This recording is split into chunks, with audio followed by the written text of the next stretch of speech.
భారతు పాకిస్తాన్ పోరుకు అంత సిద్ధమవుతుంది. త్వరలో ఈ రెండు జట్లు మైదానంలోకి తెగి తాడోపేడో తేల్చుకోనున్నారు. మరి సమరం ఎప్పుడు జరగనుందో ఇప్పుడు చూద్దాం. పహల్గాం దాడితో భారతు పాకిస్తాన్ నడుము ఉద్రిక్తతలు తలెత్తాయి.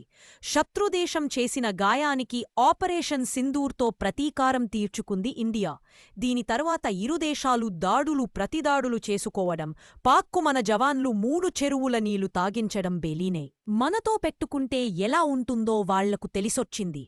ఇరుదేశాల మధ్య నెలకొన్న ఉద్రిక్తతలు తగ్గుముఖం పట్టినా త్వరలో మరో యుద్ధం జరగనుంది. అయితే ఈసారి రెండు దేశాల జట్లు మైదానంలోకి దిగి తాడోపేడో తేల్చుకోనున్నాయి. ఆసియా కప్ 2020 భాగంగా భారతు పాకిస్తాన్ మధ్య వార్ జరగనుంది. ఈ మ్యాచ్ తేదీతో పాటు ఆసియా కప్ షెడ్యూల్ ఎలా ఉందో ఇప్పుడు చూద్దాం. పహల్గాం దాడి నేపథ్యంలో